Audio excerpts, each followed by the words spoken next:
ബിസ്മില്ലാഹിർ റഹ്മാനിർ റഹീം. യസ്ബയസ് അവതരിപ്പിക്കുന്ന വിശുദ്ധ റമളാൻ, വിശുദ്ധ ഖുർആൻ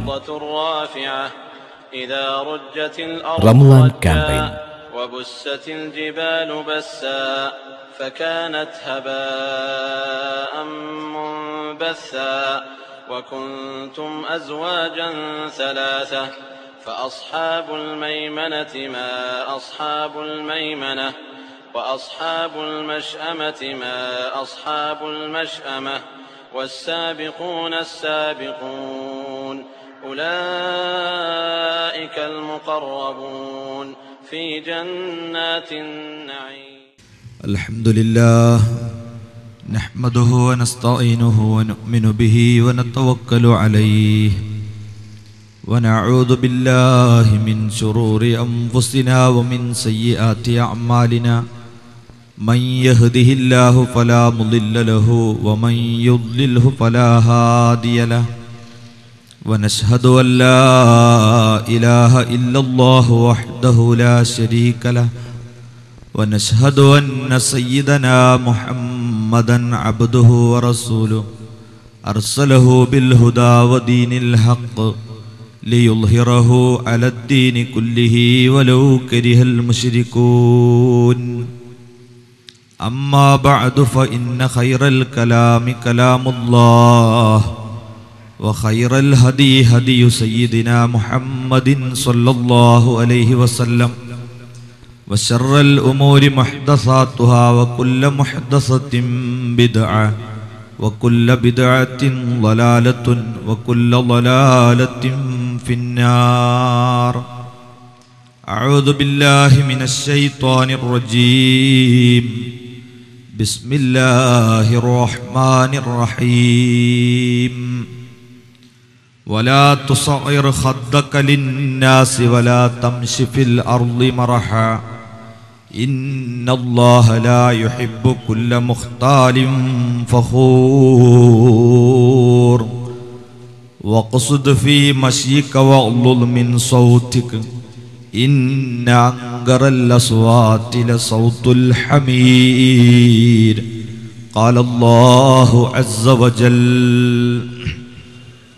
يا معشر الشباب من استطاع منكم الباء فليتزوج فإنه أغض للبصر وأحسن للفرج. سيدنا رسول الله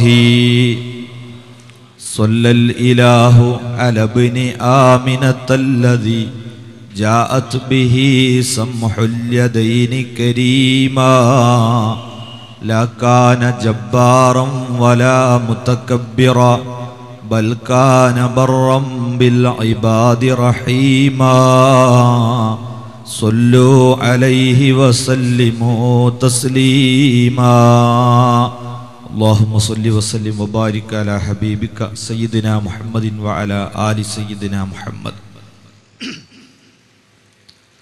ആദരണീയരായ പണ്ഡിതന്മാരെ,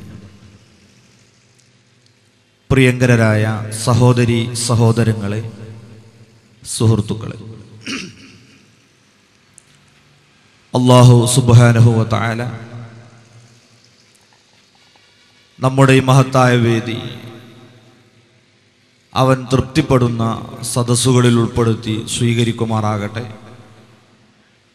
നമ്മുടെയും നാമുമായി ബന്ധപ്പെട്ടവരുടെയും എല്ലാവിധ പാപങ്ങളും ഈ മാസത്തിൻ്റെയും മജ്ലിസിൻ്റെയും ബർക്കത്തുകൊണ്ട് അള്ളാഹു മാപ്പാക്കി തരുമാറാകട്ടെ. ഇസ്ലാമിക സംസ്കാരം ജീവിതത്തിലുടനീളം പാലിക്കുവാനും അവസാനം ഈമാനോടുകൂടെ ഈ ലോകത്തോട് വിട പറഞ്ഞ് കുടുംബസമേതം സ്വർഗലോകത്ത് ഒരുമിച്ച് കൂടാനും അള്ളാഹു നമുക്കെല്ലാവർക്കും ഭാഗ്യം നൽകുമാറാകട്ടെ. സംസ്കരണത്തിൻ്റെ മാസമാണ് വിശുദ്ധ റമളാൻ. നോമ്പും അതുമായി ബന്ധപ്പെട്ട ഒട്ടേറെ വിഷയങ്ങൾ നമ്മളൊക്കെ റമളാനായതിനു ശേഷം നമ്മുടെ പള്ളികളിൽ വെച്ചും മറ്റും ധാരാളം കേട്ട് കഴിഞ്ഞിട്ടുണ്ട്. അങ്ങനെ നമ്മുടെ മനസ്സും ശരീരവുമൊക്കെ സംസ്കരിക്കപ്പെടുന്നതോടൊപ്പം തന്നെ സാമൂഹ്യ ജീവിതത്തിൽ നാം ഇന്ന് വളരെയധികം ദുഃഖത്തോടുകൂടി കണ്ടുകൊണ്ടിരിക്കുന്ന അപമാനകരമായ ഒരുപാട് ജീർണതകൾ സമൂഹത്തിൽ വർദ്ധിച്ചുകൊണ്ടിരിക്കുന്നുണ്ട്. ആ ജീർണതകളിൽ നിന്നുകൂടി സമുദായം സംസ്കരിക്കപ്പെടുമ്പോൾ മാത്രമേ വിശുദ്ധ റമളാനിന്റെ സമ്പൂർണമായ സംസ്കരണം നമുക്ക് ലഭ്യമാവൂ എന്നതുകൊണ്ട് അപമാനകരമാകുന്ന അനാചാരങ്ങൾ എന്ന വിഷയവുമായി ബന്ധപ്പെട്ട ഏതാനും ചില കാര്യങ്ങളാണ് ഇന്ന് നിങ്ങളുടെ ശ്രദ്ധയിൽപ്പെടുത്താൻ ആഗ്രഹിക്കുന്നത്. ഗുണകരമായത് പറയാനും ഉൾക്കൊള്ളാനും അള്ളാഹു നമുക്ക് തൗഫീഖ് നൽകുമാറാകട്ടെ. ഒരു സാമൂഹ്യ ജീവിയായ മനുഷ്യൻ അവന്റെ ജീവിതത്തിൽ വളരെ പ്രാധാന്യപൂർവം കാണുന്ന ഒരു വിഷയമാണ് വൈവാഹിക ജീവിതം. ഇന്നത്തെ കാലഘട്ടത്തിൽ അതുമായി ബന്ധപ്പെട്ട ആഘോഷങ്ങളിലൂടെയാണ് ഏറ്റവും അധികം ഇസ്ലാമിക വിരുദ്ധമായ ദുരാചാരങ്ങൾ നമ്മൾ കണ്ടുകൊണ്ടിരിക്കുന്നത്. ഇസ്ലാമിക സംസ്കാരത്തോട് പൂർണ്ണമായും കൂറുപുലർത്തിക്കൊണ്ട് നമ്മുടെ ആഘോഷങ്ങളും വിവാഹ പരിപാടികളും എങ്ങനെ സംസ്കരിച്ചെടുക്കാനാകും എന്ന വിഷയം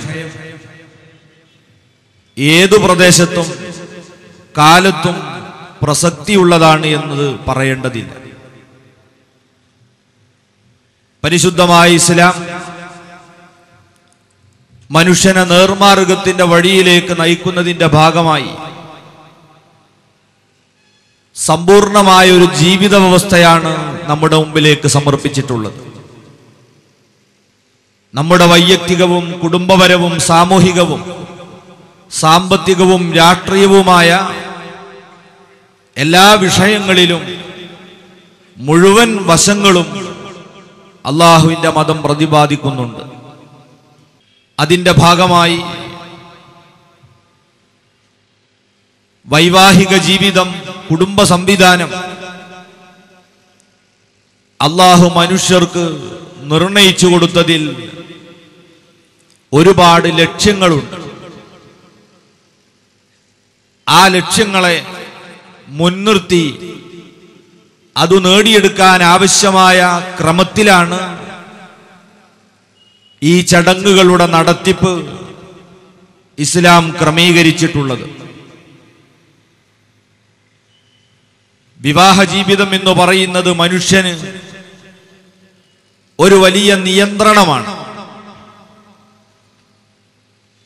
മനുഷ്യൻ ഒരു പ്രത്യേക പ്രകൃതിയിൽ സൃഷ്ടിക്കപ്പെട്ടവനാണ്.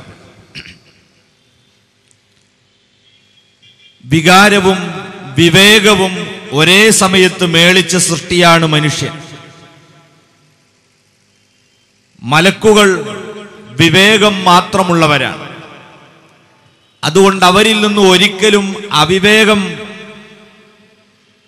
പ്രകടമാകുകയില്ലെന്നു മാത്രമല്ല, ഒരു തെറ്റായ കാര്യത്തെക്കുറിച്ച് ചിന്തിക്കാൻ പോലും പറ്റാത്ത പരുവത്തിലാണ് അള്ളാഹു മലക്കുകളെ സൃഷ്ടിച്ചിട്ടുള്ളത്. ലാ യഅസൂനല്ലാഹ മാ അമറഹും വയഫ്അലൂന മാ യുഅ്മറൂൻ. അല്ലാഹു സുബ്ഹാനഹു വ തആല കൽപ്പിച്ചതിനെതിരായി പ്രവർത്തിക്കുകയോ ചിന്തിക്കുകയോ ചെയ്യാൻ പറ്റാത്ത ഒരു പ്രത്യേകമായ പ്രകൃതിയാണ് മലക്കുകൾക്ക് അല്ലാഹു കൊടുത്തത്. അതേ സമയത്ത് വേറൊരു വിഭാഗമുണ്ട്, ശയാത്വീൻ, പിശാചുക്കൾ. അവരെ അല്ലാഹു സുബ്ഹാനഹു വ തആല സൃഷ്ടിച്ചിരിക്കുന്നത് ഇതിന്റെ നേരെ വിരുദ്ധ സ്വഭാവം കൊടുത്തുകൊണ്ടാണ്. അത് തിന്മ മാത്രമേ അവരിൽ നിന്ന് വരികയുള്ളൂ. നന്മയെക്കുറിച്ച് ചിന്തിക്കാൻ പോലും ശൈത്താന്മാർക്ക് കഴിയില്ല. അവരെ പ്രകൃതി അങ്ങനെയാണ് അള്ളാഹു സംവിധാനിച്ചത്. ഇനി വല്ലപ്പോഴും ബാഹ്യമായി വല്ല നന്മയും ശൈത്താന്മാര് കൽപ്പിച്ചാൽ പോലും അതിൻ്റെ പിന്നിൽ ചില അജണ്ടകൾ ഉണ്ടാകും. ആ മനുഷ്യനെ വലിയൊരു തെറ്റിലേക്ക് കൊണ്ടെത്തിക്കലായിരിക്കും. റമളാനു ശരീഫിൽ ആദ്യമായി നോമ്പെടുക്കാനും ഫർള് നിസ്കരിക്കാനും തറാവി നിസ്കരിക്കാനും ഒക്കെ തുടങ്ങുന്ന ഒരു മനുഷ്യനോട് ചിലപ്പോൾ ശൈത്താൻ വന്ന് പറയും, കോഴിക്കോട് കടപ്പുറത്ത് നല്ല വയല് നടക്കുന്നുണ്ടൊന്ന് പോയി നോക്കിയാൽ എന്താ. ബാഹ്യമായി നല്ലൊരു ഉപദേശമാണ്. പക്ഷേ പിശാചിന്റെ ലക്ഷ്യം എന്താണ്? ഇവനെ കോഴിക്കോട്ടേക്ക് യാത്ര അയച്ചാൽ ഇവന്റെ ഈ പുതിയ ജീവിത രീതിയൊക്കെ തകർക്കാൻ കഴിയും. അതിനുവേണ്ടി യാത്ര പോകുമ്പോൾ അവന് ക്ഷീണമായി, നല്ല രീതിയിൽ നോമ്പ് തുറക്കാൻ കഴിഞ്ഞില്ല, തറാവീഹ് നിസ്കരിക്കാൻ സാധിച്ചില്ല, ഉറക്കമൊഴിച്ച് അത്താഴം കിട്ടിയതുമില്ല, പിറ്റേന്ന് നോമ്പ് നോൽക്കാനും കഴിഞ്ഞില്ല. അങ്ങനെ ഇവൻ ശീലിച്ചു വരുന്ന നല്ല ശീലങ്ങളിൽ നിന്നൊക്കെ പിന്തിരിപ്പിക്കാൻ ഉപദേശിച്ചതെന്താ? വയല് കേൾക്കാൻ തന്നെയാണ്. അങ്ങനെയാണ് നന്മ വല്ലതും പറയുന്നുണ്ടെങ്കിൽ പിശാചിന്റെ അജണ്ട. അതുകൊണ്ടാണ് ഇമാം ബുസൂരി റഹ്മത്തുള്ളാഹി അലൈഹി പറഞ്ഞത്, വഖാലിഫിൻ നഫ്സ വശൈത്വാന ഫഅസ്ഹിമാ വഇൻഹുമാ മഹ്ളാ കന്നുസുഹ ഫത്തഹിമീ.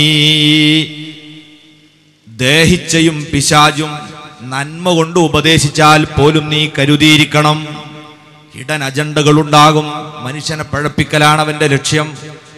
പിശാചിനല്ല കൊടുത്ത പ്രകൃതി നന്മ ചെയ്യാൻ സാധിക്കാത്ത തിന്മ മാത്രം വിളയുന്ന ഒരു പ്രകൃതിയാണ്. എന്നാൽ നാം മനുഷ്യരെ സംബന്ധിച്ച് മുഹമ്മദുർ റസൂലുള്ളാഹി സ്വല്ലല്ലാഹു അലൈഹി വസല്ലം നിങ്ങൾ പഠിപ്പിച്ചു, ഇന്നലി കുല്ലി ഇൻസാനിൻ ലിമ്മത്താനി ലിമ്മത്തു മലക്കിൻ വലിമ്മത്തു ശൈത്താൻ.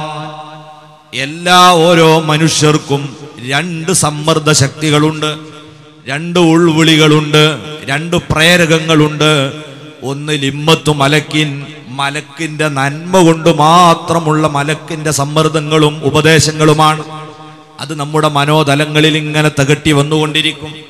അതേ സമയത്ത് തന്നെ വലിമ്മത്തു ശൈത്താൻ, ഒരു പിശാചും മനുഷ്യനിൽ തിന്മകൾക്ക് വേണ്ടി സമ്മർദ്ദം ചെലുത്തിക്കൊണ്ടിരിക്കുന്നുണ്ട്. ഇങ്ങനെ നന്മയുടെയും തിന്മയുടെയും രണ്ട് സമ്മർദ്ദ ശക്തികൾ ഒന്നിച്ചു മേളിച്ചതുകൊണ്ടാണ് മനുഷ്യനിൽ വിവേകവും അവിവേകവും കുടികൊള്ളുന്നത്. പലപ്പോഴും വിവേകത്തെ തോൽപ്പിച്ച് അവിവേകം അതിജയിച്ച് മുന്നോട്ടു പോകാൻ സാധ്യതയുണ്ട്. അതുകൊണ്ട് തന്നെ അവിവേകത്തെ നിയന്ത്രിച്ചുകൊണ്ട്, വികാരത്തെ നിയന്ത്രിച്ചുകൊണ്ട് വിവേകത്തെ മനുഷ്യൻ ജീവിതമാക്കി എടുക്കാനുള്ള എല്ലാ സംവിധാനങ്ങളും അള്ളാഹു ഇസ്ലാം മതത്തിലൂടെ നമുക്ക് ചെയ്തു തന്നിട്ടുണ്ട്. അതിൻ്റെ ഭാഗമായാണ് വികാരജീവിയായ മനുഷ്യൻ അവൻ്റെ വികാരത്തിനടിമപ്പെട്ട് വിവേകം നഷ്ടപ്പെട്ടവനായി പോകാതിരിക്കാൻ വേണ്ടിയുള്ള ഒരു ബ്രേക്കിന്റെ ഭാഗമായാണ് വിവാഹ ജീവിതം നമുക്ക് അല്ലാഹു തന്നിട്ടുള്ളത്. മൃഗങ്ങളെപ്പോലെ യാതൊരു നിയന്ത്രണവും ഇല്ലാതെ വികാരപ്രകടനം മനുഷ്യനിൽ നിന്നുണ്ടാകാൻ പാടില്ല.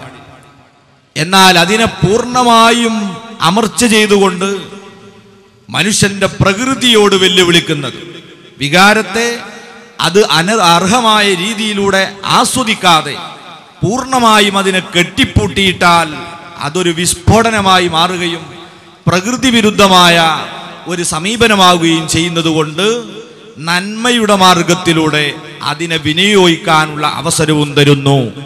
ഇതാണ് വിവാഹത്തിലൂടെ അള്ളാഹു നമ്മുടെ പ്രകൃതിയോട് യോജിച്ച സമീപനം നമുക്ക് പറഞ്ഞു തന്നിട്ടുള്ളത്.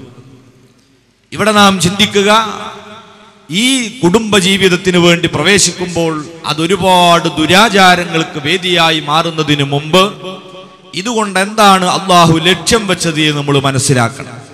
ഓരോ മനുഷ്യനും കുടുംബജീവിതത്തിലേക്ക് കടക്കുമ്പോൾ, വിവാഹ ജീവിതത്തിലേക്ക് കടക്കുമ്പോൾ ആമുഖമായി ഈ വിഷയങ്ങളെക്കുറിച്ച് അറിവുണ്ടായാൽ ഒരിക്കലും അവന്റെ കല്യാണ പരിപാടികളിലേക്ക് ദുരാചാരങ്ങൾ പിന്നെ വരില്ല. ഒന്നാമതായി, എന്തിനാണ് അല്ലാഹു തആല നമ്മളെ ഈ ആണും പെണ്ണുമായി പടച്ചത്? അല്ലാഹുവിന്റെ ഖുർആൻ പറഞ്ഞു, വമിൻ ആയാതിഹി അൻ ഖലഖലകും മിൻ അൻഫുസികും അസ്വാജ ലിതസ്കുനൂ ഇലൈഹാ. അല്ലാഹുവിന്റെ വലിയ ദൃഷ്ടാന്തങ്ങളിൽപ്പെട്ട ഒരു വിഷയമാണ് അൻ ഖലഖലകും മിൻ അൻഫുസികും അസ്വാജ. നിങ്ങളിൽ നിന്നു തന്നെ നിങ്ങൾക്ക് ആവശ്യമായ ഇണകളെ അല്ലാഹു സൃഷ്ടിച്ചു തന്നു. ലോകത്ത് ഏത് പുരുഷനും പറയാം, ഇവിടെയുള്ള സർവ്വ സ്ത്രീകളും ഞങ്ങൾ ആണുങ്ങളുടെ മക്കളാണ്. ഏത് പെണ്ണിനും അവകാശപ്പെടാം, ലോകത്തുള്ള സർവ്വ പുരുഷന്മാരെയും പ്രസവിച്ചത് ഞങ്ങൾ സ്ത്രീകളാണ്. അപ്പോൾ രണ്ട് വിഭാഗത്തിനും അവരുടെ ഇണകൾ വരുന്നത് അവരെ ശരീരത്തിൽ നിന്നു തന്നെയാണ്. എന്തിനാണ് ആണിന് പെണ്ണിനെയും പെണ്ണിനു വേണ്ടി ആണിനെയും അല്ലാഹു സൃഷ്ടിച്ചത്? ലിതസ്കുനൂ ഇലൈഹാ. ആ ഇണയിലേക്ക് സാന്ത്വനം തേടി സമാധാനം തേടി കയറി ചെല്ലാൻ വേണ്ടിയാകുന്നു. അപ്പം നമ്മുടെ വിവാഹ ജീവിതത്തിന്റെ ലക്ഷ്യമായി അല്ലാഹു നമ്മൾ മനുഷ്യർക്ക്, നമ്മളെ ആണും പെണ്ണുമായി പടച്ചതിന്റെ ലക്ഷ്യമായി പഠിപ്പിച്ചു തരുന്നത് സമാധാനത്തിന് വേണ്ടി അവരെ സമീപിക്കാനാണ്. ഇതര ജീവികൾ എന്തിന് അല്ലാഹു തആല ആണും പെണ്ണുമായി പടച്ചു? എല്ലാ ജീവജാലങ്ങളിലും അചേതന വസ്തുക്കളിലും ഈ സംവിധാനം അല്ലാഹു ഭൂമിയിൽ ഒരുക്കിയിട്ടുണ്ട്. അത് ഭൂമിയുടെ ഒരു പ്രത്യേകതയാണ്. സൂറത്ത് യാസീനിൽ അത് അല്ലാഹു നമ്മൾ പരിചയപ്പെടുത്തുകയും ചെയ്തു.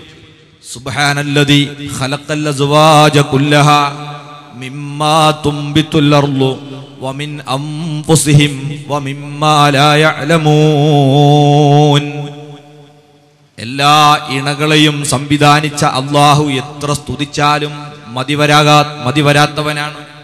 മിമ്മാ തുംബിതുൽ അർള്, ഭൂമി മുളപ്പിക്കുന്ന സസ്യലതാദികളിലും, വമിൻ അൻഫുസിഹിം, മനുഷ്യരിലും, വമിമ്മാ ലാ യഅലമൂൻ, അവർക്ക് അപരിചിതമായ സർവ വസ്തുക്കളിലും ഇണയെയും തുണയെയും അല്ലാഹു ഒരുക്കിയിട്ടുണ്ട്. നമ്മളിവിടൊക്കെ കാണുന്ന തെങ്ങ്, അതിലുണ്ട് ആണും പെണ്ണും. അതൊരു തെങ്ങ് ആണും വേറൊരു തെങ്ങ് പെണ്ണും എന്ന രീതിയിലല്ല. ഒരു തെങ്ങിൽ നിന്ന് തന്നെ പുറത്തേക്ക് ചാടുന്ന പൂക്കുലയിലാണ് ആൺപുഷ്പങ്ങളും പെൺപുഷ്പങ്ങളും ഉള്ളത്.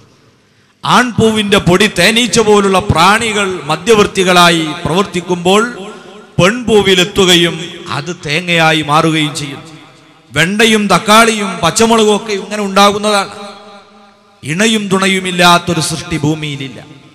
എന്നാൽ മനുഷ്യരൊഴികെയുള്ള ജീവികളെയൊക്കെ അല്ലാഹു തആല ഇണയും തുണയുമായി പടച്ചതിന്റെ ലക്ഷ്യമെന്താണ്? അല്ലാഹു ഉദ്ദേശിച്ച കാലം വരെ അവയുടെ പരമ്പര ഈ ലോകത്ത് നിലനിൽക്കുക. അതിന് പ്രജനനം നടക്കണം, പ്രത്യുൽപാദനം നടക്കണം. അതിന് അല്ലാഹു ഒരുക്കിയൊരു വ്യവസ്ഥാപിത മാർഗം എന്ന രീതിയിലാണ് ഇണയെയും തുണയെയും സംവിധാനിച്ചിട്ടുള്ളത്. അതിൻ്റെ അപ്പുറം വേറെ ലക്ഷ്യമില്ല. അതുകൊണ്ട് തന്നെ അവരെ സംബന്ധിച്ചിടത്തോളം വ്യവസ്ഥാപിതമായ ഒരു കുടുംബജീവിതത്തിന്റെ ആവശ്യമില്ല. പ്രത്യുൽപാദനമാണ്. നാം വീട്ടിൽ വളർത്തുന്ന കോഴി മുട്ടയിട്ട് 3 ആഴ്ചക്കാലം അടയിരുന്നു കഴിഞ്ഞാൽ ആ കുഞ്ഞുങ്ങൾ പുറത്തേക്ക് വരിക. വളർന്നു വലുതാകുമ്പം അതിൽ പിടക്കോഴിയുണ്ട്, പൂവൻ കോഴിയുണ്ട്. ഇനി പലപ്പോഴും നമ്മൾ കാണുന്നത് താൻ ജന്മം നൽകിയ തൻ്റെ കുട്ടിയിലൂടെയാണ് പിന്നെ ഈ കോഴി പ്രത്യുൽപാദനം നടത്തുന്നത്. അതോടൊപ്പം തന്നെ തൻ്റെ കൂടെ പിറന്ന പിടയോടുകൂടെ ഇണചേർന്ന് പ്രത്യുൽപാദനം തുടരുന്നു. ഇതിനെ ആരും ബലാത്സംഗമായോ വ്യഭിചാരമായോ കണക്കാക്കാറില്ല. എന്തുകൊണ്ട്? അല്ലാഹു അവരെ ആണും പെണ്ണുമായി പടച്ചത് പ്രത്യുൽപാദനത്തിനു വേണ്ടിയാണ്. അത് ആരിലൂടെയും എങ്ങനെയുമാവാം, ഒരു വ്യവസ്ഥയും അതിനില്ല. എന്നാൽ കുടുംബജീവിതത്തിലൂടെ ഒരു സമാധാനം നേടിയെടുക്കുക എന്നത് മനുഷ്യരല്ലാത്ത ജീവികൾക്ക് ലക്ഷ്യമുണ്ടോ? ഇല്ല. എന്തുകൊണ്ട്? അവരാരും അസ്വസ്ഥരല്ല.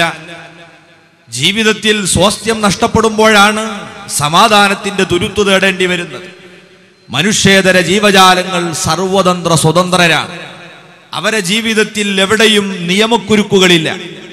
നാം വില കൊടുത്തു വാങ്ങിയ നമ്മുടെ പറമ്പിൽ, നമ്മുടെ വീടിന്റെ തൊട്ടു മുന്നിൽ ഒരു തെങ്ങ് വളർന്നാൽ ആ തെങ്ങിന്റെ മുകളിൽ ഒരു കാക്കക്ക് വന്ന് കൂടുകെട്ടണമെങ്കിൽ നമ്മളോട് ചോദിക്കേണ്ടതില്ല സമ്മതം. പഞ്ചായത്തിൽ നിന്ന് അനുമതി വാങ്ങേണ്ടതില്ല. ആരും അനധികൃത കുടിയേറ്റക്കാരൻ എന്ന് പറഞ്ഞ് ഈ കാക്കക്കെതിരെ നടപടിയുമായും വരാറില്ല. അവർ സ്വതന്ത്രരാണ്. ക്ഷണിക്കപ്പെടാത്ത കല്യാണത്തിന് നമ്മളാരും പോവില്ല. കാക്കകളെ വിളിക്കാതെ തന്നെ അവർ വരും. ആരും എന്തേ വന്നു എന്ന് ചോദിക്കാറില്ല. നമുക്ക് നമ്മുടെ രാഷ്ട്രത്തിന്റെ അതിര് വിട്ട് കടന്നു പോകണമെങ്കിൽ എന്തെല്ലാം രേഖകൾ കാണിക്കണം. പക്ഷികളെ കണ്ടിട്ടില്ലേ? അവർക്ക് യാതൊരു അതിർവരമ്പുകളും ബാധകമല്ല. അവരെ സ്വാഗതം ചെയ്യുകയാണ്. ദേശാടന പക്ഷികളെ ആക്രമിച്ചാൽ മനുഷ്യൻ ജയിലിലാണ്, പക്ഷികൾ സ്വതന്ത്രരാണ്. അതുകൊണ്ട് തന്നെ ജീവിതത്തിൽ അലട്ടലില്ലാത്ത അല്ലലില്ലാത്ത അവരെ സംബന്ധിച്ചിടത്തോളം സമാധാനം ലക്ഷ്യം വെച്ചുകൊണ്ട് ഒരു പ്രത്യേക കുടുംബ സംവിധാനം അവർക്ക് ആവശ്യമില്ല. മനുഷ്യൻ അങ്ങനെയല്ല. അവന്റെ ജീവിതമെല്ലാം നിയമക്കുരുക്കിലാണ്. എവിടെയെങ്കിലും അവന് ചെന്ന് കടന്നുറങ്ങാൻ പാടില്ല, ജയിലിലായിരിക്കും ഉണ്ടാകുക. ഏതെങ്കിലും സ്ഥലത്ത് പോയി വീടുണ്ടാക്കിക്കൂടാ, ഏതെങ്കിലും സ്ഥലത്ത് ചെന്ന് ഭക്ഷണം കഴിച്ചുകൂടാ. ഒരു രാഷ്ട്രത്തിൽ നിന്ന് മറ്റേ രാഷ്ട്രത്തിലേക്ക് കടക്കാൻ ഒരുപാട് കടമ്പകളുണ്ട്. ഇങ്ങനെ ജീവിതത്തിന്റെ രണ്ടറ്റം മുട്ടിക്കാൻ വേണ്ടി പെടാപാടുപെടുന്ന മനുഷ്യൻ പലപ്പോഴും ചിന്തിച്ചു പോകും, ആകില്ല, ഈ ജീവിതം ഇവിടെ അവസാനിപ്പിച്ചാലോ. ആ മനുഷ്യന് സാന്ത്വനം നൽകാൻ, സമാധാനം നൽകാൻ സംവിധാനം ആവശ്യമാണ്. യഥാർത്ഥത്തിൽ കുടുംബജീവിതത്തിലൂടെ അള്ളാഹു നമുക്ക് നൽകുന്നത് ഇതാണ്. ലിതസ്കുനൂ ഇലൈഹാ, നിങ്ങൾ ഇണകളെ സമീപിച്ച് സാന്ത്വനം തേടാൻ, സമാധാനം നേടിയെടുക്കാൻ. സമാധാനമുള്ള കുടുംബജീവിതം അള്ളാഹു നമുക്കൊക്കെ പ്രദാനം ചെയ്യുമാറാകട്ടെ. ഇത് നമ്മൾ ആദ്യമായി അടിവരയിട്ട് ലക്ഷ്യമായി കാണും. സമാധാനപൂർണമായൊരു കുടുംബജീവിതമാണ് ഈ വിവാഹ ജീവിതത്തിലൂടെ നമ്മൾ ഒന്നാമത് ലക്ഷ്യം വെക്കുന്നത്. അതോടൊപ്പം വിവാഹത്തിന് വേണ്ടി ഒരുങ്ങുന്ന ഒരാളെ മനസ്സിലുണ്ടാകേണ്ട രണ്ടാമത്തെ ചിന്ത, ഇത് മുത്തുനബിയുടെ സുന്നത്തായ ഒരു കർമ്മമാണ്, അതാണ് ഞാൻ നിർവഹിക്കാൻ പോകുന്നത് എന്ന നിയ്യത്ത് നമ്മളെ കൽബിൽ ഉണ്ടാവണം. എന്നാൽ ഇത് വമ്പിച്ച പ്രതിഫലമുള്ള ഒരു ഇബാദത്തായി മാറുകയാണ്. നിക്കാഹിന്റെ സമയത്ത് ഓരോ മനുഷ്യന്റെയും ആണിന്റെയും പെണ്ണിന്റെയും മനസ്സിലുണ്ടാകേണ്ട നിയ്യത്താണ്, ഇത് ഹബീബായ നബി സല്ലല്ലാഹു അലൈഹി വസല്ലം സുന്നത്താണ്. ആ സുന്നത്ത് പാലിക്കുക എന്ന നിലക്ക് നമ്മൾ അതിൽ ഏർപ്പെട്ടാൽ അതിന് മുഴുവൻ നമുക്ക് പ്രതിഫലം കിട്ടുന്നു. മൂന്നാമതായി അല്ലാഹു സുബ്ഹാനഹു വ തആല നമ്മളെ പ്രകൃതിയിൽ ഒരുക്കിയ ഈ വൈകാരിക ചിന്ത, ഇത് അല്ലാഹു നിഷിദ്ധമാക്കിയ മാർഗത്തിലേക്ക് കടന്നു പോകാതെ അല്ലാഹു അനുവദിച്ച വഴിയിലൂടെ നമ്മൾ ഉപയോഗപ്പെടുത്തുമ്പോൾ അതിന് അല്ലാഹുവിൽ നിന്ന് പ്രതിഫലമാണ് ലഭിക്കുന്നത്. അതുകൊണ്ട് തന്നെ അല്ലാഹു അനുവദിച്ച മാർഗത്തിലൂടെ വൈകാരിക ക്ഷമനം വരുത്തുക എന്ന നിയ്യത്തുകൂടി നമുക്ക് ഈ സമയത്ത് ഉണ്ടാകണം. ഇസ്ലാം പ്രകൃതിയുടെ മതമാണ്, നമ്മൾ വെറുതെ പറയുന്നതല്ല. അള്ളാന്റെ ഹബീബ് നമ്മളെ പഠിപ്പിച്ചത്, കടന്നു വരൂ, നിങ്ങൾ വിവാഹം ചെയ്യൂ, സ്വർഗം നേടൂ, വിവാഹ ജീവിതത്തിലൂടെ സ്വർഗം തരാമെന്ന് പറയുന്ന മതം അത് പ്രകൃതിയോട് യോജിച്ച മതമല്ലേ? വേറെ പലരും അവർക്ക് ദൈവത്തിന്റെ അടുത്ത സാമീപ്യം കിട്ടണമെങ്കിൽ ഈ പ്രകൃതിപരമായ താല്പര്യത്തെ പൂർണ്ണമായും തടയിടണം. അവർ തീരെ കുടുംബജീവിതം നയിക്കാൻ പാടില്ല. ആണും പെണ്ണും പടച്ചോന്റെ പൊരുത്തം കിട്ടണമെങ്കിൽ കുടുംബജീവിതത്തിൽ നിന്ന് മാറി നിൽക്കണം എന്നതാണ് അവര് മുന്നോട്ട് വെച്ച നിയമം. അതുകൊണ്ട് തന്നെ ലോകതലത്തിൽ നിങ്ങൾ നോക്കൂ, ഇന്ന് നാറുന്ന ഒരുപാട് വാർത്തകൾ കേട്ടുകൊണ്ടിരിക്കുകയാണ്. പല പല കേന്ദ്രങ്ങളിൽ നിന്ന് അതിന് മാപ്പ് പറയലും വന്നുകൊണ്ടിരിക്കുകയാണ്. എന്താണ് കാരണം? പ്രകൃതിപരമായ ഈ താല്പര്യത്തെ പൂർണ്ണമായും തടയിടുക എന്നത് ഒരു മതത്തിനും യോജിച്ചതല്ല. അത് വ്യവസ്ഥാപിതമായ രീതിയിലൂടെ ആസ്വദിക്കാൻ അനുമതി കൊടുക്കുമ്പോഴേ അത് ജനകീയ മതമായി മാറുകയുള്ളൂ. ഇസ്ലാമിന്റെ കാഴ്ചപ്പാടതാണ്. അതുകൊണ്ട് റസൂലുള്ളാഹി സ്വല്ലല്ലാഹു അലൈഹി വസല്ലം പറഞ്ഞു, എന്റെ സുന്നത്തിനെ വിട്ട് ആരും പുറത്തു പോകരുത്. എന്റെ സുന്നത്തിൽപ്പെട്ടതാണ് നിക്കാഹ് ചെയ്യുക എന്നത്. അതുകൊണ്ട് നിങ്ങൾ വിവാഹിതരാകണം, കഴിവും ശേഷിയുമുള്ളവർ. അതിലൂടെ സ്വർഗം വാങ്ങാനുള്ള അവസരം കൊടുക്കുന്ന ഒരു മതമാണ് ഇസ്ലാം. അപ്പോൾ അള്ളാഹു അനുവദിച്ച മാർഗത്തിലൂടെ തൻ്റെ ഈ സുഖാസ്വാദനവും കുടുംബജീവിതം ആഗ്രഹിക്കുന്നവർ രണ്ടാമതായി ലക്ഷ്യം വെക്കണം.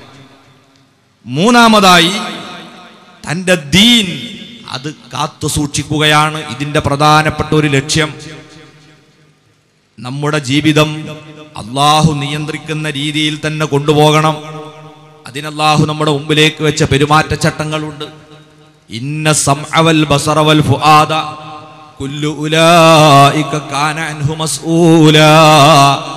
നമ്മുടെ കേൾവിയും കാഴ്ചയും ചിന്തയുമെല്ലാം നാളെ റബ്ബിന്റെ മുമ്പിൽ വിചാരണ ചെയ്യപ്പെടും.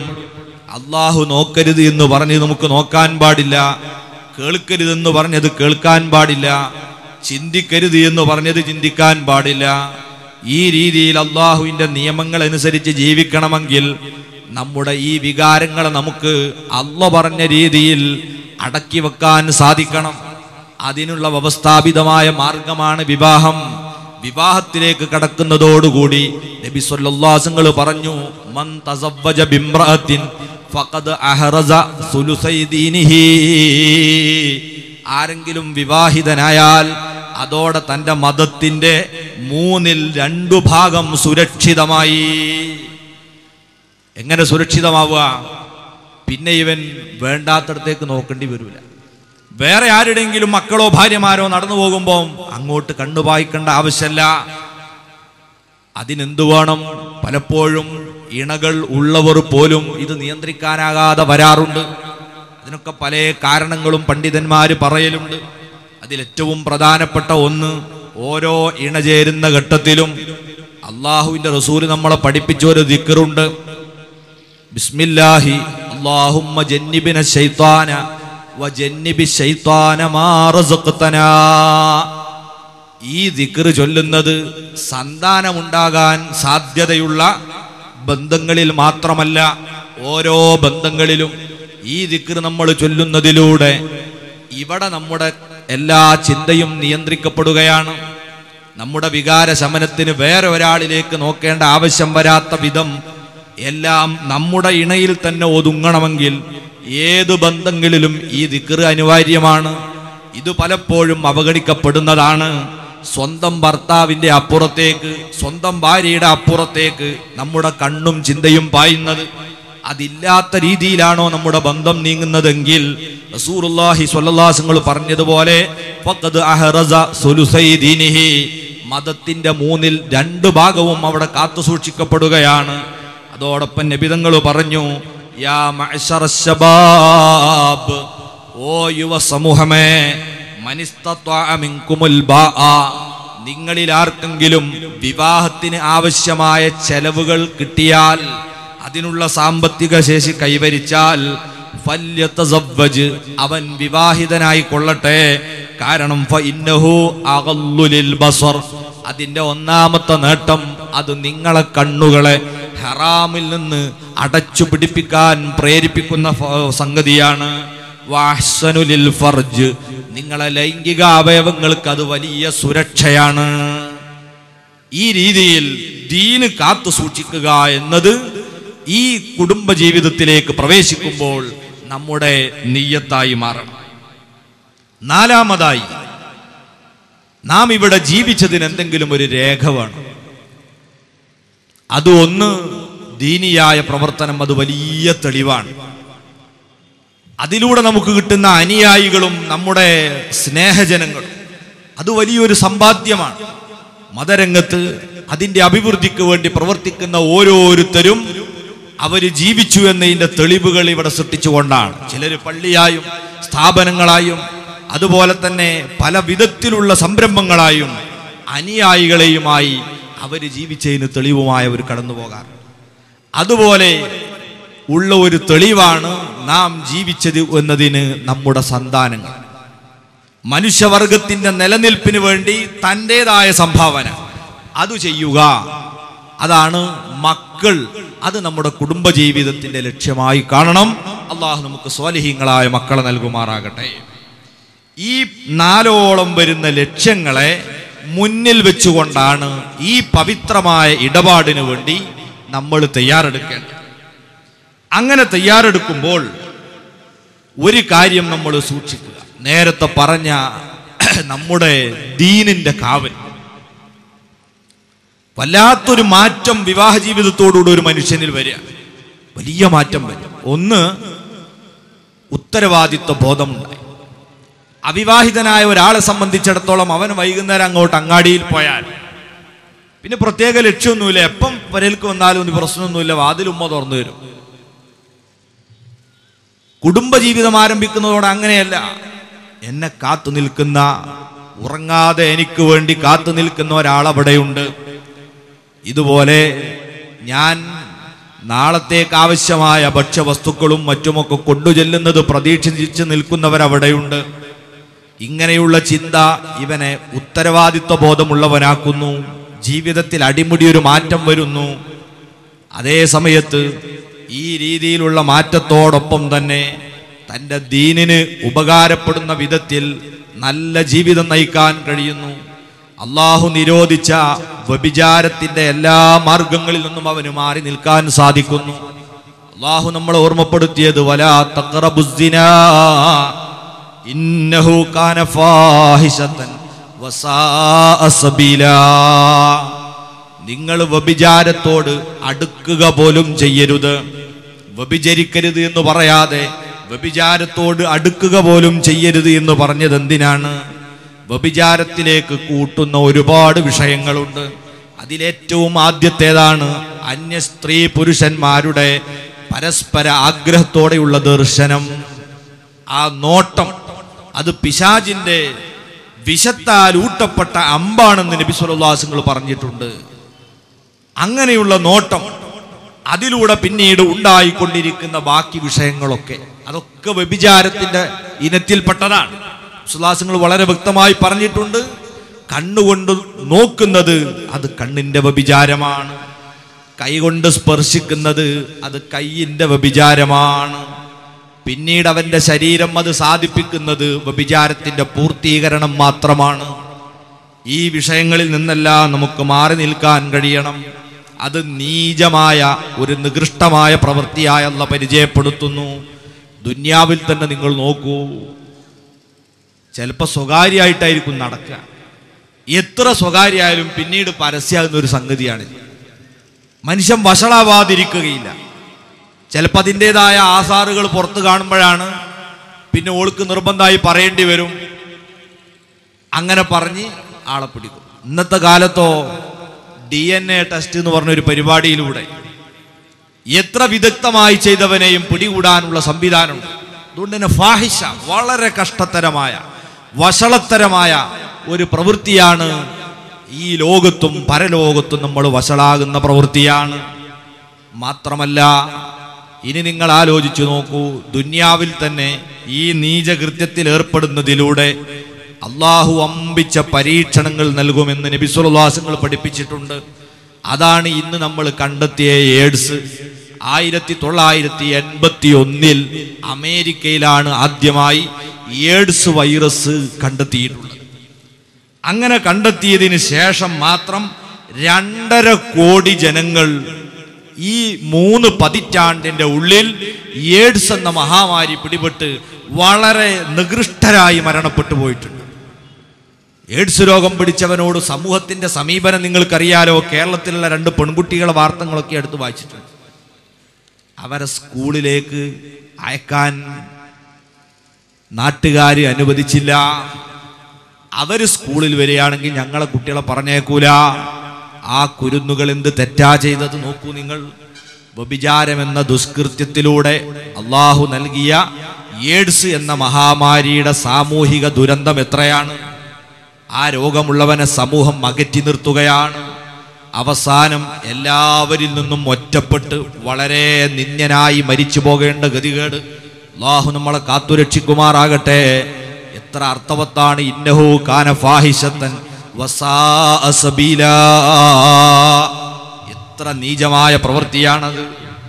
മാത്രമല്ല, ഇന്ന് ലോകത്ത് 3,22,00,000 ആളുകൾ ഈ രോഗത്തിന് പൂർണ്ണമായും അടിമകളായി കിടപ്പിലായി കിടക്കുന്നു. HIV പരിശോധനയിൽ രോഗമുണ്ട് എന്ന് തെളിഞ്ഞ 1000-1 പോലും പുറത്തു വന്നിട്ടുണ്ടാവില്ല. ഇത് പരസ്യമായി ആളുകൾക്കൊക്കെ കാണാവുന്ന വിധത്തിൽ അടിമകളായി മാറിയ 3,22,00,000 ആളുകൾ ലോകത്തുണ്ട്. ആ കൂട്ടത്തിൽ നിരപരാധികളായ 5,70,000 കുരുന്നുകളുണ്ട്. അവർ വ്യഭിചാരത്തിന് പോയതല്ല, അവരെ മാതാപിതാക്കളിലൂടെ പകർന്നതാണ്. നിങ്ങൾ നോക്കൂ, ഒരു തലമുറയെ മുഴുവനും നശിപ്പിക്കുന്ന ഭീകരമായ രോഗമാണ് ഈ വ്യഭിചാരം എന്ന നീചമായ കൃത്യത്തിലൂടെ വ്യഭിചാരികൾ ലോകത്തിന് സമ്മാനിക്കുന്നത്. എത്ര മോശമാണിത്. നമ്മളെ നാട്ടിൽ തന്നെ നിങ്ങൾക്കറിയോ, ഇന്ത്യയിൽ 57 ലക്ഷം രോഗാടിമകളുണ്ട് എന്നാ ഈ എയ്ഡ്സിന്റെ. പരസ്യമായി ഈ രോഗം പ്രകടമായി പുറത്തു കാണുന്നവർ ഈ രോഗം പിടിപെട്ട് ഒരു പതിറ്റാണ്ട് കഴിയുമ്പോഴാണ് അത്ര അതിന്റെ ബാഹ്യ ലക്ഷണങ്ങളൊക്കെ പുറത്തേക്ക് വരും. അതുവരെ ഉള്ളിൽ കിടന്നിട്ട് അവനെങ്ങനെ നശിപ്പിച്ചുകൊണ്ടിരിക്കുകയായിരിക്കും, പ്രതിരോധശേഷി നശിപ്പിച്ചുകൊണ്ടിരിക്കുക. അത് പുറത്ത് കാണുമ്പോഴേക്ക് വർഷങ്ങളോളം എടുക്കും. അങ്ങനത്തെ 57 ലക്ഷം ഇന്ത്യയിലുണ്ട്. നമ്മളെ കേരളവും ഒട്ടും പിന്നിലല്ല. ആകെ 3.5 കോടിയോളം ജനങ്ങളുള്ള കേരളത്തിലും 2.5 ലക്ഷത്തോളം ഈ എയ്ഡ്സിന്റെ അടിമകളുണ്ട്. അള്ളാഹു നമുക്ക് കാവൽ നൽകുമാറാകട്ടെ.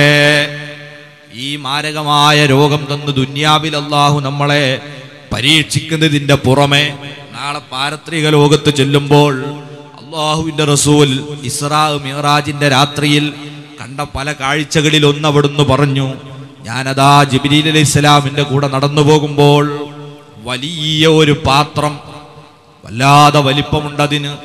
അതിൻ്റെ നടുവശം വളരെ വിശാലമാണ്, മേൽഭാഗം ഇടുങ്ങിയതാണ്. അതിൻ്റെ താഴെ ശക്തമായി തീ കത്തിച്ചു കൊണ്ടിരിക്കുന്നു. ആ പാത്രത്തിലേക്ക് ഞാൻ അങ്ങ് നോക്കുമ്പോഴെന്താണ്, കുറെ നഗ്നരായ സ്ത്രീകളും പുരുഷന്മാരും എന്തോ പുഴുങ്ങുന്നത് പോലെ അവരെ ഇട്ട് തിളപ്പിക്കുകയാണ്. ഇതിങ്ങനെ തിളച്ചു പൊങ്ങുമ്പോൾ വളരെ അട്ടഹാസത്തോടെ ആർത്തനാദത്തോടെ അവരതാ ഇതിൽ നിന്ന് പൊങ്ങി മേലോട്ട് വരും. പിന്നെ അതങ്ങ് താണുപോകും. വീണ്ടും അവര് തിളച്ചു പൊങ്ങുന്നു, വീണ്ടും താണുപോകുന്നു. ഇങ്ങനെയുള്ള ചില ആളുകളെ കണ്ടപ്പോൾ ജിബ്രീൽ അലൈഹിസ്സലാത്തു വസ്സലാമിനോട് ഞാൻ ചോദിച്ചു, ഇതാരാണ്? ജിബ്രീൽ അലൈഹിസ്സലാത്തു വസ്സലാം പറഞ്ഞ മറുപടി, നബിയേ, അതാണ് അവിടുത്തെ സമുദായത്തിലെ വ്യഭിചാരികൾ. അള്ളാഹു നമ്മളെ കാത്തുരക്ഷിക്കുമാറാകട്ടെ. ഈ രീതിയിൽ പരലോകത്ത് വമ്പിച്ച ശിക്ഷ കൊടുക്കുന്ന, അള്ളാഹു കടുത്ത വെറുപ്പ് പ്രകടിപ്പിച്ച ഒരു വിഷയമായ വ്യഭിചാരത്തിലേക്ക് പോകാതെ നമ്മുടെ ജീവിതവും ദീനും സുരക്ഷിതമായ മാർഗത്തിലേക്ക് കൊണ്ടുപോകുന്ന, അള്ളാഹു പൊരുത്തപ്പെട്ട രീതിയിൽ ജീവിക്കാൻ എനിക്ക് തൗഫീഖ് ലഭിക്കാൻ സാധ്യതയുള്ള ഒരു വിഷയമാണ് എന്ന ചിന്തയോട് കൂടിയാവണം നമ്മൾ നിക്കാഹിലേക്ക്, വിവാഹ ജീവിതത്തിലേക്ക് പ്രവേശിക്കേണ്ടത്. രണ്ടാമതായി അതിനുവേണ്ടി നമ്മൾ ഒരുക്കങ്ങൾ നടത്തണം. പെട്ടെന്ന് ഞാൻ കല്യാണം കഴിക്കുക അങ്ങനെയൊന്നും ആവാൻ പാടില്ല. ദീർഘദൃഷ്ടിയോടെ ഒരുങ്ങി ചെയ്യേണ്ട ഒരു സംഗതിയാണ്. കാരണം നമ്മളെ ജീവിതത്തിന്റെ അവസാനം വരേക്കുള്ള ഒരു കാര്യമാണ്. അതുകൊണ്ട് ആലോചിച്ച് ചിന്തിച്ച് ആസൂത്രിതമായി പോകണം. അതിനാദ്യം വേണ്ടതെന്താ? നബി സല്ലല്ലാഹു അലൈഹി വസല്ലം പറഞ്ഞല്ലോ. ആരോടാ നബി കല്യാണം കഴിക്കാൻ പറഞ്ഞത്? യാ മഅ്ശറ ശബാബ് മനിസ്തതാഅ മിൻകുമുൽ ബാഅ, യുവാക്കളെ, നിങ്ങളിൽ ആർക്കെങ്കിലും വിവാഹത്തിന്റെ ചെലവ് നിങ്ങളെ കയ്യിലുണ്ടെങ്കിൽ.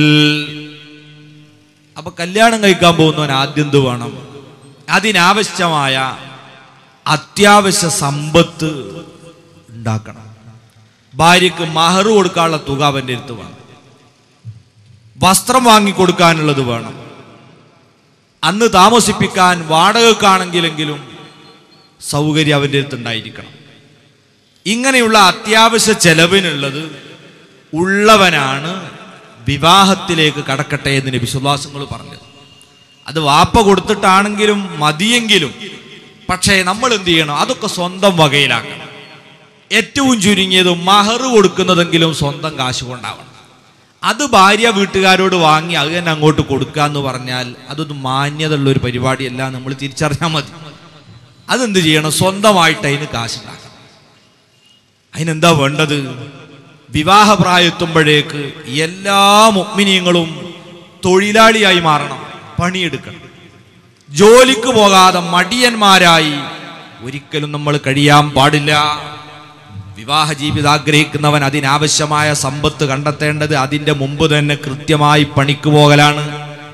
അള്ളാഹുവിന്റെ ഹബീബ് പറയുന്നു, ഇന്നല്ലാഹ യുഹിബ്ബുൽ മുഅ്മിനൽ മുഹ്തരിഫാ, തൊഴിലെടുക്കുന്ന സത്യവിശ്വാസിയെ അള്ളാഹു സ്നേഹിക്കുന്നു.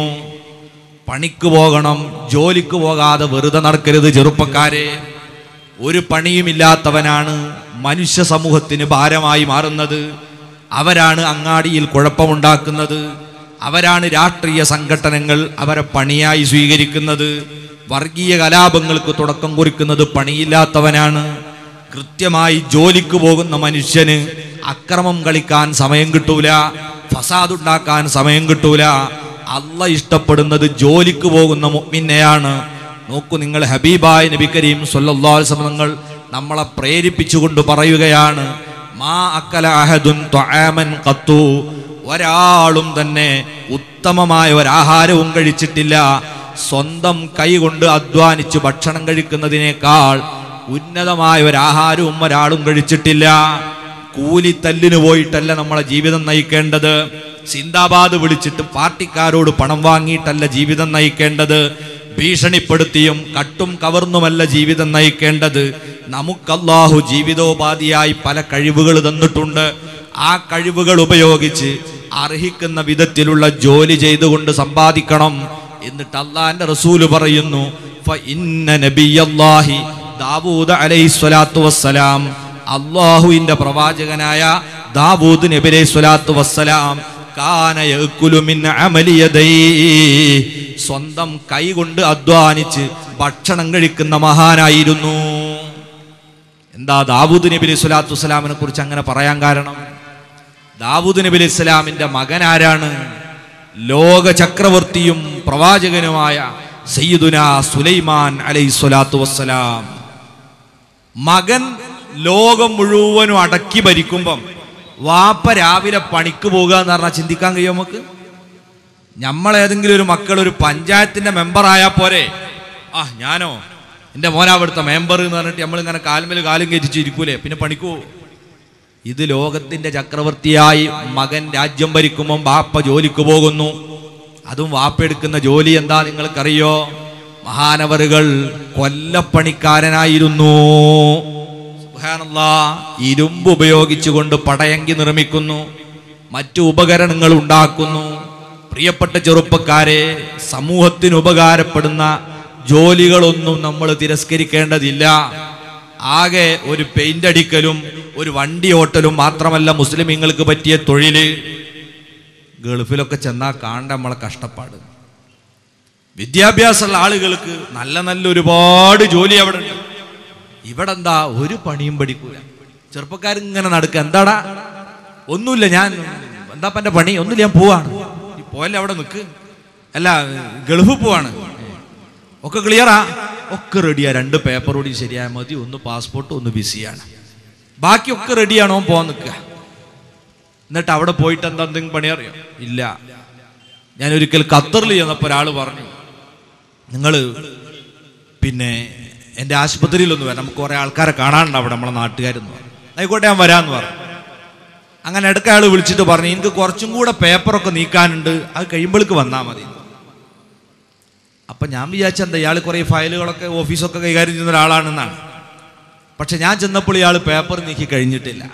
എന്താ പേപ്പർ നീക്കുന്നത്? അടിച്ചു വരികയാണ്. നമ്മളെ പറയുമ്പോൾ ഒന്ന് ഉഷാറാക്കാന്നുള്ളൂ. ഏകദേശം 95% മുസ്ലിം ഉമ്മത്തിലെ മെമ്പർമാരും വിദേശത്ത് പോയാൽ എടുക്കുന്ന പണി ഇതൊക്കെയാണ്. എന്തുകൊണ്ട് നമുക്ക് നല്ല ജോലി കിട്ടുന്നില്ല? അതിനുള്ള സാങ്കേതികമായ അറിവ് നമ്മൾ നേടുന്നില്ല. വലിയ വലിയ ശമ്പളമുള്ള പണിയുണ്ട്, ആ ജോലിയൊക്കെ നമ്മൾ പഠിക്കണം.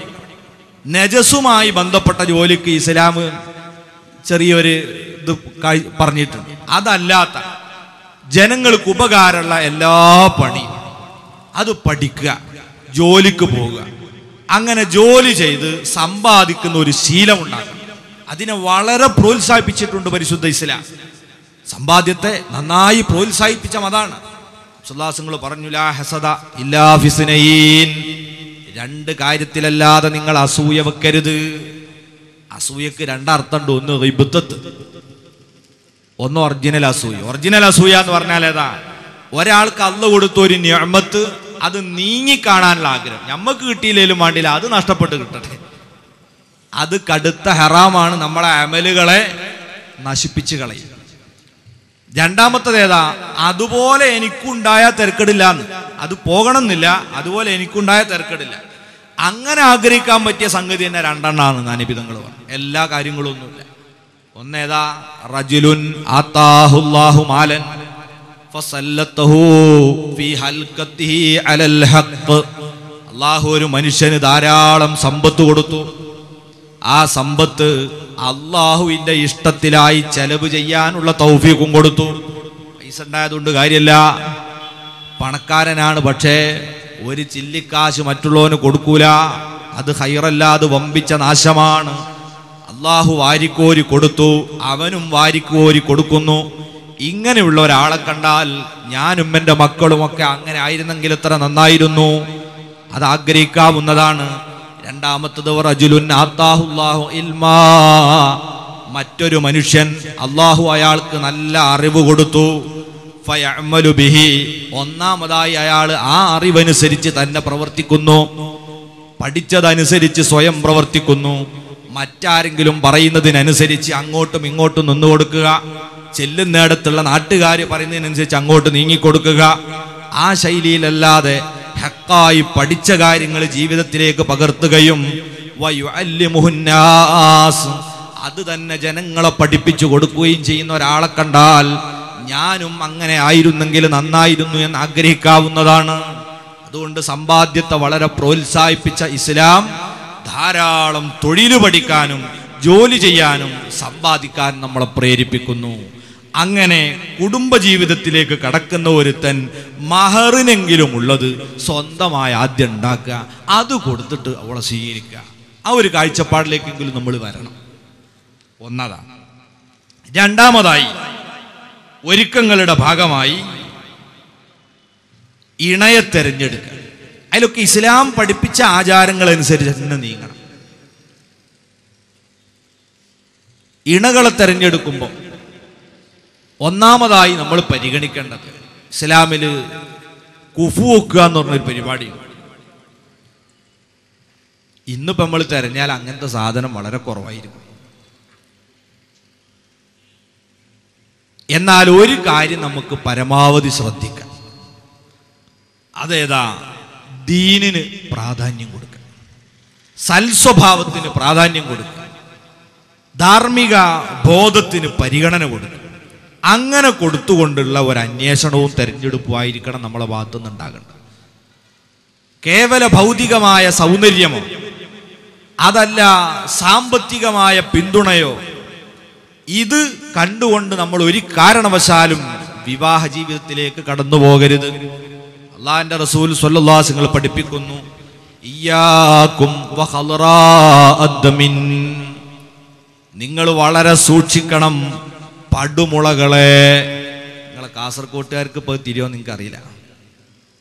പടുമുള പറഞ്ഞാൽ തിരിയോ? പടുമുള നമ്മൾ മനഃപൂർവ്വം കൃഷി ചെയ്തുണ്ടാക്കുന്നത് അത് ശരിയായ കൃഷിയാണ്. അടുക്കളയിൽ മത്തനും വണ്ടിയൊക്കെ അരിഞ്ഞപ്പോൾ അതിൻ്റെ കുരുവൊക്കെ ഉണ്ടാവും, വെറുതെ കുപ്പയിലേക്ക് വലിച്ചെറിഞ്ഞതാണ്.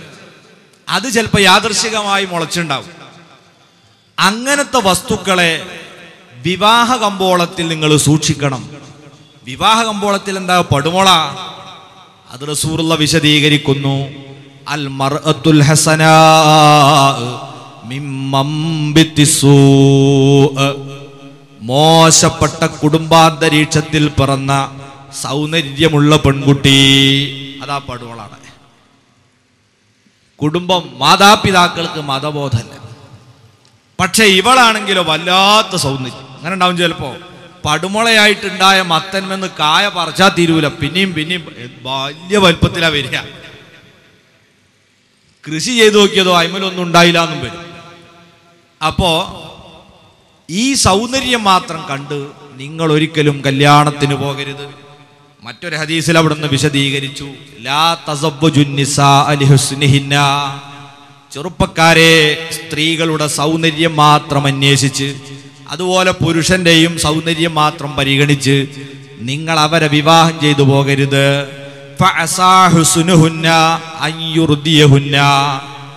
മതബോധമില്ലാത്ത കേവല സൗന്ദര്യം വഴിവിട്ട ജീവിതത്തിന് അവരെ പ്രേരിപ്പിച്ചേക്കും. നിങ്ങൾക്ക് അവരെ നിയന്ത്രിക്കാൻ കഴിയില്ല. അതുകൊണ്ട് കേവല സൗന്ദര്യം മാത്രം നോക്കി നിങ്ങൾ കല്യാണം കഴിക്കരുത്. വലാ തസവ്വജൂഹുന്ന ബി അംവാലിഹിന്ന, സ്ത്രീകളുടെ സമ്പത്ത് മാത്രം ആഗ്രഹിച്ചും നിങ്ങൾ കല്യാണത്തിന് പോകരുത്. ആദ്യം തന്നെ അന്വേഷണം വരുമ്പം തന്നെ കാരണവര് ചോദിക്കാണ്, എന്തു കൊടുക്കും? അപ്പൊ പെരടിക്കൊന്നാണ് അയാളോട് പറയേണ്ടത്. ഗസാലി ഇമാം പറയുന്നുണ്ട്, കല്യാണത്തിന്റെ അന്വേഷണം നടക്കുമ്പോൾ സമ്പത്തിനെ സംബന്ധിച്ച് ചോദിക്കുന്നവൻ കള്ളനാണെന്ന് മനസ്സിലാക്കണം. എന്തു കൊടുക്കുന്നുള്ള ചോദ്യമല്ല. അവിടെ അള്ളാഹിന്റെ ഹബീബ് പറയുന്നു, സമ്പത്ത് മാത്രം പരിഗണിച്ചുകൊണ്ട് നിങ്ങൾ കല്യാണത്തിന് പോയാൽ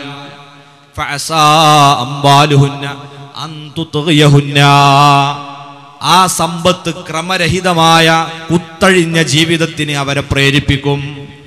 മതബോധമില്ലാത്ത സമ്പത്ത്, മതബോധമില്ലാത്ത സൗന്ദര്യം, അതിന് യാതൊരു ഫലവും ഇല്ല. അതേ സമയത്ത് അവിടുന്ന് പറയുന്നു, വല അമത്തുൻ ഹർമാ, അടിമയായ ഒരു പെൺകുട്ടി.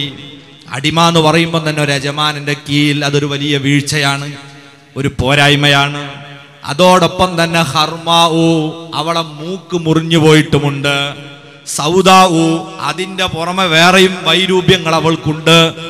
ഇങ്ങനെയുള്ള ഒരു പെൺകുട്ടി അഫ്ളലു ദാത്തുദീനിൻ, അവൾ മതബോധവും ഉള്ളവളാണെങ്കിൽ അവളാണ് മതബോധമില്ലാത്ത സൗന്ദര്യമുള്ള തറവാടിത്തമുള്ള സമ്പത്തുള്ള പെൺകുട്ടിയേക്കാൾ ഏറ്റവും ഉത്തമയെന്ന് സയ്യിദുനാ റസൂലുള്ളാഹി സ്വല്ലല്ലാഹു അലൈഹി വസല്ലം. ആ സൗന്ദര്യം എന്നും നിലനിൽക്കും. സൽസ്വഭാവം എന്ന സൗന്ദര്യം, ദീൻ എന്ന ആ നന്മ, അതാണ് കുടുംബജീവിതത്തിന്റെ അങ്ങോളം നമുക്ക് ഉപകാരപ്പെടുന്ന ഏറ്റവും വിലപ്പെട്ട നന്മ. തെരിബത്തിയതാ നബിസുല്ലാസുകൾ പറഞ്ഞില്ലേ, മതബോധമുള്ളവളെ കല്യാണം കഴിച്ച് നീ വിജയം കൊയ്തെടുത്തോ എന്നാണ് നബിസുല്ലാസുകൾ പറഞ്ഞത്. ബാക്കിയുള്ളതൊക്കെ നഷ്ടപ്പെട്ടു. പിന്നെ സൗന്ദര്യം എന്നൊക്കെ പറഞ്ഞത് ആപേക്ഷികമാണ്. സൗന്ദര്യമില്ലാത്ത ആരുമില്ല. അള്ളാഹു എല്ലാവർക്കും സൗന്ദര്യം കൊടുത്തിട്ടുണ്ട്. ലഖദ് ഖലഖനൽ ഇൻസാന ഫീ അഹ്സനി തഖ്വീം, ഏറ്റവും നല്ല ആകാരത്തിലും സൗന്ദര്യത്തിലുമാണല്ലോ മനുഷ്യനെ പടച്ചത്. പക്ഷേ ഒരാളുടെ സൗന്ദര്യം അതെല്ലാവർക്കും സൗന്ദര്യമായി ആസ്വദിക്കാൻ കഴിഞ്ഞുകൊള്ളണമെന്നില്ല. ഓരോരുത്തന്റെ സൗന്ദര്യം ആസ്വദിക്കുന്ന കണ്ണുകളെയും അള്ള പടച്ചിട്ടുണ്ടാവും. നിങ്ങൾ കാണാറില്ലേ, ഒരു പെൺകുട്ടീനെ കാണാൻ 10 ആള് വന്നു, 10 ആൾക്കും ഇഷ്ടപ്പെട്ടില്ല. 11ാമത് ഒരുത്തുമ്പോൾ ഓനെ ഇഷ്ടപ്പെട്ടു. അതാ സൗന്ദര്യം. അള്ളാഹു ഓരോരുത്തരെ കണ്ണിന് ഓരോന്നാ തോന്നിപ്പിച്ചു കൊടുക്കാൻ. അപ്പൊ സൗന്ദര്യം എല്ലാവർക്കും ഉണ്ട്, അത് അനാപേക്ഷികമാണ്. എന്നാൽ മതബോധത്തിന് പരിഗണന നൽകി അത് നമ്മൾ പ്രധാനമായി പരിഗണിച്ചുകൊണ്ടായിരിക്കണം ഇണയത്ത് തെരഞ്ഞെടുക്കേണ്ടത്. അതോടൊപ്പം തന്നെ നബി സല്ലല്ലാഹു അലൈഹി വസല്ലം പറഞ്ഞു, നന്നായി സ്നേഹിക്കാൻ കഴിവുള്ള സ്ത്രീകളെ നോക്കി തെരഞ്ഞെടുക്കണം. അവിടെ നിന്നൊരിക്കലും സ്വഹാബത്തിനോട് ചോദിച്ചു, നാളെ സ്വർഗത്തിലും നിങ്ങളെ ഇണകളാകാൻ ഭാഗ്യം കിട്ടുന്ന ഭാര്യമാരെ പരിചയപ്പെടുത്തട്ടെയോ?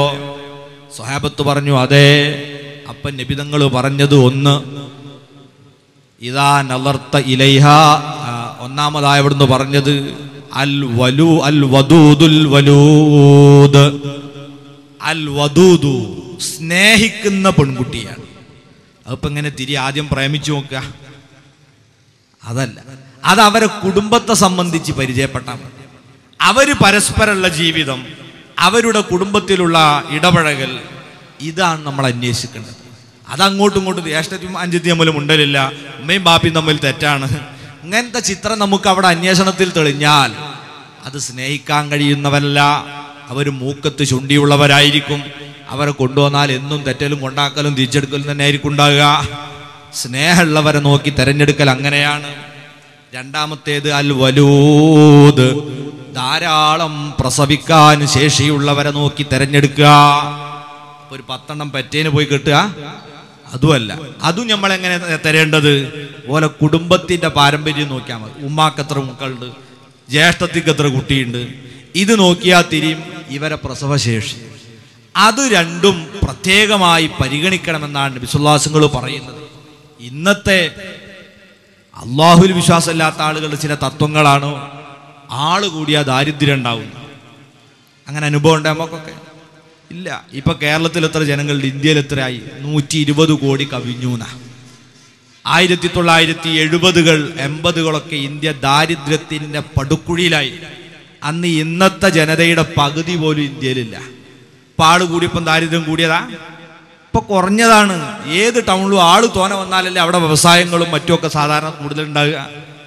ആള് കൂടിയത് കൊണ്ട് പ്രശ്നമൊന്നുമില്ല. അതിനൊക്കെ അള്ള മാർഗം കാണിച്ചു തരും. നമ്മളെ ബുദ്ധി അള്ള വികസിപ്പിച്ചു തരും. സ്ഥലമില്ലെങ്കിൽ അവിടെ ഫ്ലാറ്റ് ഉണ്ടാക്കാനുള്ള ബുദ്ധി അള്ള നമുക്ക് തന്നില്ലേ. ഇപ്പൊ നോക്കുമ്പോൾ ഒരു ടൗണിൽ ഒരൊറ്റ ബിൽഡിങ്ങിൻ്റെ ഉള്ളിൽ 10,000 ആളൊക്കെ താമസിക്കുന്നത്. അല്ലാഹു തആല പറഞ്ഞിട്ടുണ്ട്, വമാ മിൻ ദാബത്തിൻ ഫിൽ അർളി ഇല്ലാ അലല്ലാഹി റിസ്ഖുഹാ. ഭൂമിയിൽ ഏത് ജീവിയുണ്ടോ അതിന്റെ മുഴുവൻ റിസ്ക് അള്ള ഏറ്റെടുത്തതാണ്. നമ്മളാരാണ് അവിടെ ആൾക്കാർക്ക് ഭക്ഷണം കൊടുക്കുന്നത്? മനുഷ്യർ കൂട്ടത്തിൽ തന്നെ നമുക്ക് റേഷൻ കാർഡ് ഇത്ര ആക്കാനുള്ളത്. ഉള്ളൂല് തന്നെ 2-3 കെട്ടാക്കിയിട്ട് ചിലർക്ക് തീരെയല്ല, വെറും ഒരു കാർഡ് മാത്രം. അരി കൊടുക്കുന്നതിനെ തികയുന്നുണ്ടോ? ഇല്ല. പിന്നെ എത്ര പെരിച്ചായികളുണ്ട് ഇവിടെ, എത്ര കുറുക്കന്മാരുണ്ട്, എത്ര ആനകളുണ്ട്, എത്ര ജീവജാലങ്ങളുണ്ട് കരയിൽ. ഇനി കടലിൽ ഇറങ്ങിയാലോ സുബ്ഹാനല്ലാഹ്, എണ്ണിയാൽ തീരാത്ത ഒരുപാട് ജീവികൾ കടലിലുണ്ട്. മഹാനായ സുലൈമാൻ നബി അലൈഹി സ്വലാം ലോക ചക്രവർത്തിയായ കാലത്ത് അള്ളാഹിനോട് ചോദിച്ചിരുന്നു, ഒരിക്കൽ പടച്ചവനെ, ഭൂമി മുഴുവനും എൻ്റെ അധീനത്തിൽ നീ എനിക്ക് ആക്കി തന്നു. ഈ ഭൂമിയിലെ ജീവജാലങ്ങൾക്കെല്ലാം ഒരു മാസക്കാലം എൻ്റെ വക ഒരു വിരുന്നു കൊടുക്കാൻ നീ എനിക്ക് അവസരം തരണം. അള്ളാഹ് പറഞ്ഞു, നബിയെ നിങ്ങൾക്ക് കഴിയൂല.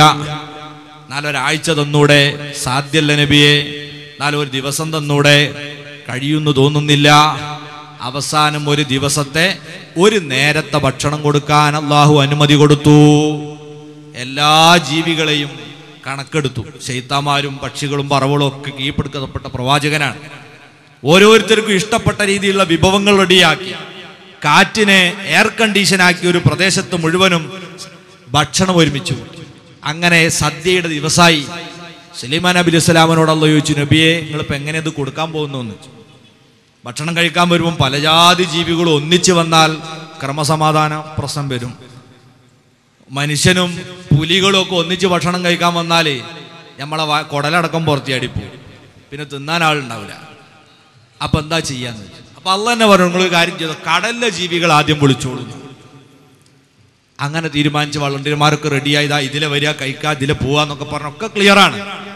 അങ്ങനെ അള്ളാഹു കടലിൽ നിന്ന് ഒരു തിമിംഗലത്തെ വിളിച്ചുകൊണ്ട് പറഞ്ഞു, ഇന്ന് നിന്റെ ആഹാരം സുലൈമാൻ നബിയുടെ സദ്യയാണ്, അവിടെ പോയി കഴിക്കണം.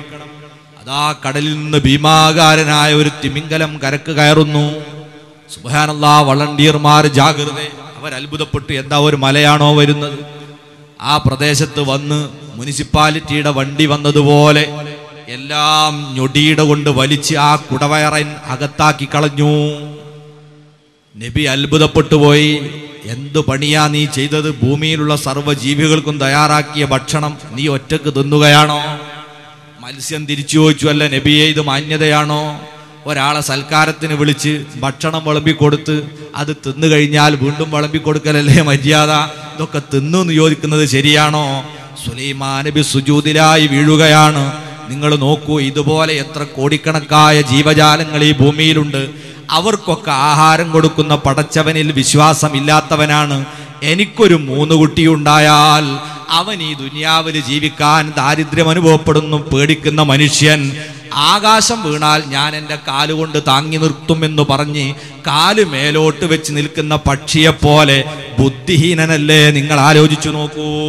പിന്നെ ആ പ്രയാസങ്ങൾ കഴിഞ്ഞ് വലുതായാലോ അതിൻ്റെ ഒക്കെ സന്തോഷം നമുക്ക് തിരിച്ചു കിട്ടുക.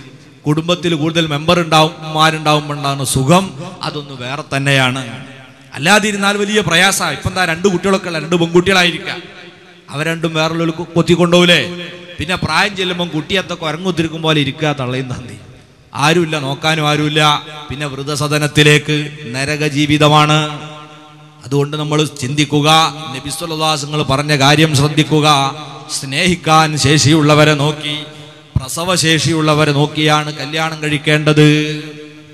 അങ്ങനെ ഉള്ള കാര്യങ്ങളൊക്കെ പരിഗണിച്ചുകൊണ്ട് നല്ല ഇണകളെ നോക്കി തിരഞ്ഞെടുക്കണം.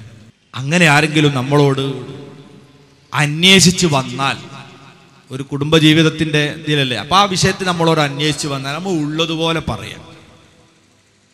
അതെങ്ങനെങ്കിലും നടന്നോട്ടെ എന്ന അമിതമായ ആർദ്രത കാണിച്ച് നമ്മൾ ഉള്ളത് മൂടി വെക്കുകയും ചെയ്യരുത്. അത് മുടങ്ങിപ്പോട്ടെ എന്നുള്ള പാരയുമായി ഇല്ലാത്തത് പറയുകയും ചെയ്യരുത്. ഈ അന്വേഷണത്തിൽ ഉള്ളതുപോലെ പറയൽ അന്വേഷിക്കപ്പെടുന്നവന് നിർബന്ധമാണ്.